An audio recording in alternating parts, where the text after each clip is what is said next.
Baisse ta voix, s'il te plaît, ma chère, ou tu vas finir par faire peur aux oiseaux. Prends ta nourriture et laisse-moi regarder les oiseaux en train de bâtir leur nid.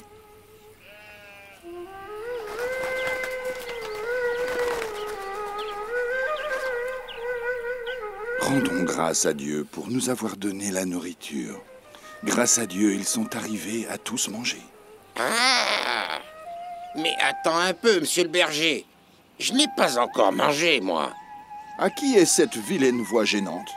Ah! Est-ce que ma voix t'aurait autant gêné?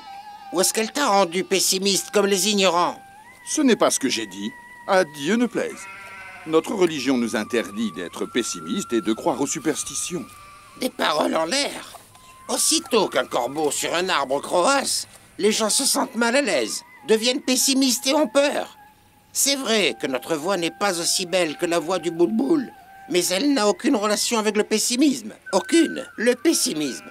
Le pessimisme est un mot humain qui s'applique au comportement du fils d'Adam. En tout cas, je dis merci. Ah, mais pardon. Moi, je ne fais que dire la vérité. Et je sais bien que parfois, les hommes commettent des bêtises. Et si un corbeau se trouve par là et crie sur un arbre, aussitôt l'homme va oublier ses bêtises et attribuera le mal à la voix du corbeau. Arrête, corbeau, j'en ai assez de toi. Je ne vais pas plus tolérer tes insultes. Dis-moi pourquoi tu détestes autant les hommes? Dis-moi une chose tout d'abord. Pourquoi détestez-vous les corbeaux, hein? Nous ne haïssons pas les créatures de Dieu. Mais nous n'aimons pas la mauvaise attitude.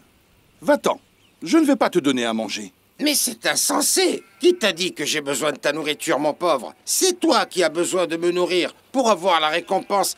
Et je ne te donnerai pas cet honneur. Ah! Ah!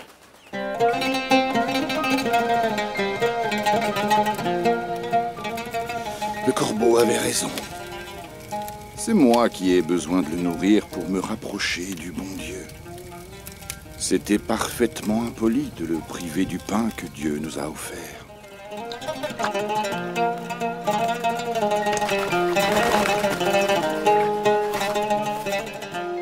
Comme tu es un bon pêcheur.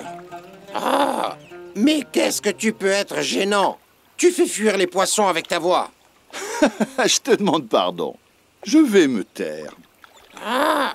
Mais pourquoi es-tu venu ici? Je suis venu pour m'excuser et pour apprendre de toi. Il y a de la sagesse dans tes mots malgré ton jeune âge et tes plumes qui sont encore noires. Tout ce qui est sur la terre grisonne, sauf les plumes du corbeau. Toute personne qui témoigne de ce que nous avons vu et enduré dans la vie ne grisonnera jamais après. De quoi est-ce que tu parles? Mais je parle simplement de l'injustice de l'homme envers son frère. Pourquoi est-ce que tu as autant de préjugés sur les hommes? Ce ne sont pas des préjugés, mais vous, les hommes, vous êtes les plus bizarres des merveilles du monde. Comment? Vous aimez Dieu et vous lui désobéissez. Vous haïssez le diable et vous lui obéissez. Tu as raison. Parle-moi des injustices que tu as vues de l'homme envers son frère. Voici une histoire ancienne. Mon arrière-grand-père l'a racontée à ses enfants qui, à leur tour, l'ont racontée à leurs enfants. On l'a transmise jusqu'à ce qu'elle soit arrivée à moi. Mon grand-père, Corbereau, vivait à l'époque de votre grand-père, Adam. Que la paix soit sur lui. Adam avait 2 fils. Le premier s'appelait Caïn et le second s'appelait Abel. Caïn était cruel et il n'aimait que lui-même, alors qu'Abel était l'incarnation de la bonté et du bien-être sur terre. Les 2 garçons jouaient tandis que, du haut de l'arbre, un petit corbeau les regardait. Je crois que son nom était Corbereau. Abel, Oui, mon frère. jouons un nouveau jeu. Qu'est-ce que tu en penses? J'aime jouer avec toi, mon frère. Veux-tu faire une course? Non, on va jouer à un nouveau jeu qui est beaucoup plus amusant. Le jeu du chasseur et de la proie. Moi, je serai le chasseur. Et puisque tu es le plus jeune, toi, tu seras la proie. D'accord. Essaye de m'attraper si tu peux. Ah! Je vais manger la viande de ma proie.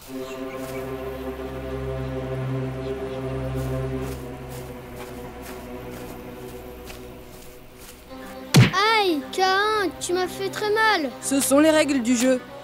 Tu ne penses tout de même pas que le chasseur va caresser sa proie? Regarde mon frère, mon saut coule. C'est ta faute. C'est toi qui as choisi le rôle de la proie.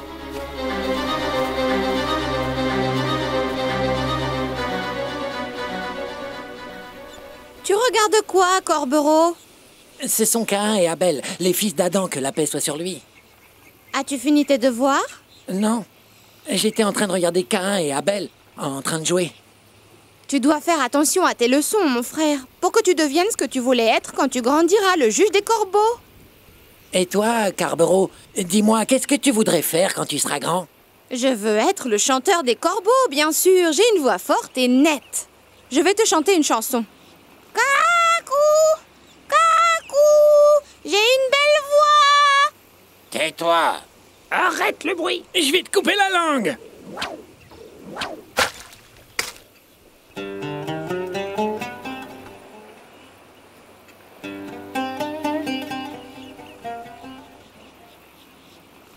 Les années passèrent inlassablement, et Caïn et Abel devinrent des jeunes hommes. Mon grand-père, Corbereau, et son frère, Garbereau, vécurent parmi les corbeaux. Mais Garbereau, où est-ce qu'on va? Cette terre est pleine de fruits et de récoltes. Ce sont les fermes de Caïn. Viens manger, c'est très bon.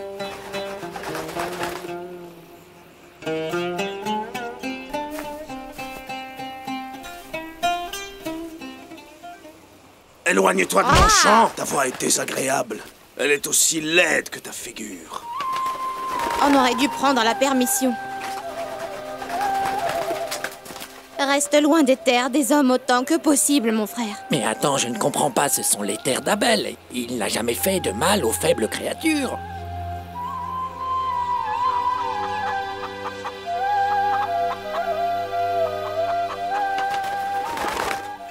Est-ce que tu as faim, mon ami? Mange ce que tu veux, n'aie pas peur. Je comprends, vous êtes deux. Attendez. Je vais apporter un autre œuf. Un autre œuf? Pourquoi? Un œuf pour deux, ça devrait nous suffire.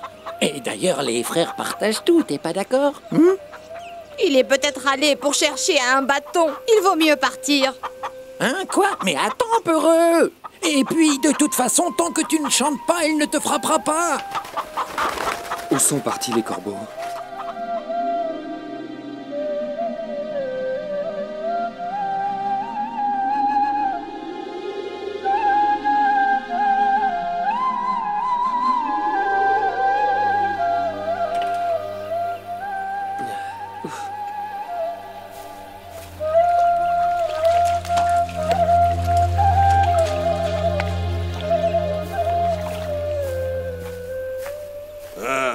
Qu'est-ce que tu veux? Je veux me reposer un peu dans la cabane. Mais c'est ma cabane. Regarde mes mains, ensanglantées par la construction de la cabane. Tu ne restes pas une seule minute dans la cabane après le coucher du soleil. Et ça, ce sera mon dernier mot. Moi aussi, je souhaite te dire un mot. Je t'aime bien, Caïn. Pourquoi ne ressens-tu pas la même chose à mon égard?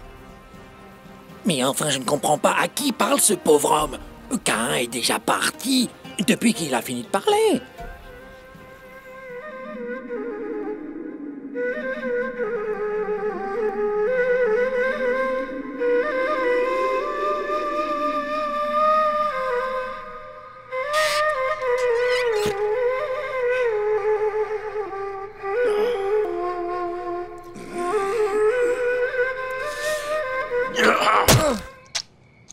Je suis blessé. Ne t'ai-je pas ordonné de ne pas dormir ici? Je t'en prie, mon frère, je suis blessé. Que cette blessure te rappelle qu'il faut obéir. Je te défends d'entrer dans la cabane une deuxième fois. Tu penses qu'il va dire à son père ce qui s'est passé? À mon avis, non. Il se taira comme d'habitude et souffrira seul avec sa douleur. Tu as raison. Regarde, il essaye de couvrir sa blessure. Il construit la cabane, puis il dort en plein air.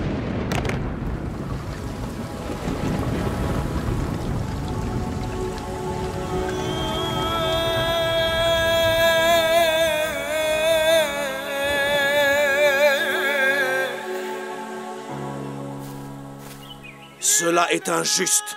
Mais c'est le jugement de notre père. C'est nous qui nous marierons et c'est notre droit de choisir. J'ai choisi ma jumelle qui était avec moi dans le ventre de ma mère. Notre père à tous, Adam, a dit que c'est interdit. Toi, Caïn, tu devras te marier de ma jumelle. Et moi, de la tienne, c'est comme ça. Et pourquoi épouseras-tu la plus belle, toi? Je n'avais pas pensé à sa beauté. J'ai voulu juste obéir à notre père et à notre mère. Et pourquoi leur obéis-tu sans les questionner? Où est ta personnalité? Elle est présente, mais je n'aurai jamais la sagesse et le savoir de notre père. Il est le prophète de Dieu. Dieu lui a enseigné tous les noms de toutes les créatures. Personne d'autre que notre père ne connaît tous les noms, même pas les anges. En bref, je veux épouser ma jumelle et je ferai ce que je voudrais. Non, frère. Exprime ton souhait à notre père et je serai satisfait de son jugement. Prends. Je ne suis pas venu ici pour boire du lait. Et tu ne vas pas me tromper avec ta fausse bonté. Tu comprends? Dis-moi un peu, tu peux me dire ce qui s'est passé entre Caïn et Abel? Ils sont allés chez Adam, que la paix soit sur lui, et lui ont présenté l'affaire. Et quel était son jugement? Il a dit que Dieu seul peut nous juger, et il leur a demandé de lui présenter chacun une offrande. Et celui dont l'offrande sera acceptée gagnera. Mais, Corbereau, il y a quelque chose que je comprends pas. C'est quoi une offrande? C'est très simple. Une offrande, c'est un cadeau présenté au bon Dieu pour se rapprocher de lui et avoir sa bénédiction. J'espère que le bon Abel gagne. Et qu'il épouse la sœur la plus douce et la plus belle. Eh bien, moi aussi, j'espère de tout cœur que le bon Abel gagnera. Dois-je offrir un mouton ou une brebis? Non, non, bien sûr que non. J'aime la viande, moi. Et c'est hors de question de la présenter comme offrande. Ah, que faire, que faire? Ah, une poule maigre peut être un bon choix, mais hélas, toutes les poules sont grosses et délicieuses. Alors, peut-être que je pourrais offrir un fruit vert. Mais non, ça ne va pas. Demain, il sera mûr et succulent. Ah, ces graines sont très abondantes. Et il y en a toujours plus que ce dont j'ai besoin. Et puis, elles vont pourrir de toute façon. C'est une offrande parfaite. Ce bélier est le plus gros. Réjouis-toi, mon ami, parce que tu vas être une offrande pour le bon Dieu. Crois-moi, mon ami, j'aurais vraiment aimé être à ta place.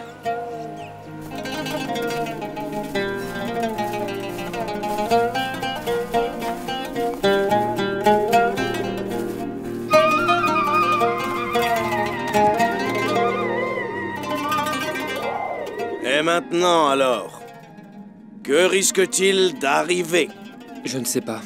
Peut-être que Dieu va nous envoyer un signe qui nous montrera quelle offrande il a choisie.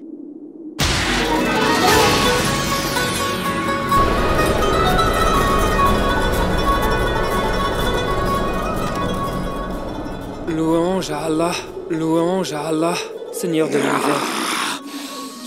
Je vais te tuer. Je vais te tuer. Un jour, je le ferai. Raconte-leur l'histoire des deux fils d'Adam telle qu'elle s'est déroulée. Chacun des deux frères avait fait une offrande, mais celle de l'un fut acceptée alors que celle de l'autre ne le fut point. « Je te tuerai, dit ce dernier à son frère, qui lui répondit, « Que veux-tu? Dieu n'accepte que de ceux qui le craignent. » Sadaqallahu al-Azim.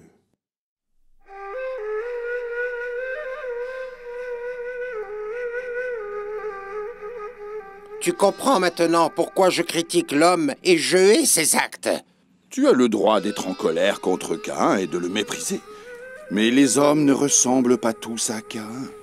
Je souhaite que tu n'oublies pas que son bon frère Abel est aussi un homme. Le mal et le bien cohabitent tous deux dans ce monde depuis le début de la création, Corbeau, mon ami. Mais le mal est le plus fort. Il gagne toujours. Qui est-ce qui t'a dit ça? Le mal croit toujours qu'il gagne avec sa malice et son injustice. Mais en fait, c'est lui le perdant. Il perd le bas monde et le monde de l'au-delà. Tu ne connais pas le reste de l'histoire. Ou du moins, pas du point de vue qu'en ont les corbeaux. Eh bien, vas-y. Je prends le temps de t'écouter. Non, non, il se fait trop tard maintenant. Je dois rentrer dans mon nid et glorifier Dieu avant de dormir. D'accord, d'accord. On se rencontre demain, si Dieu le veut. Je n'ai aucun problème. Je t'attends ici demain, sur cet arbre. À demain, si Dieu le permet. Que la gloire soit rendue à Dieu.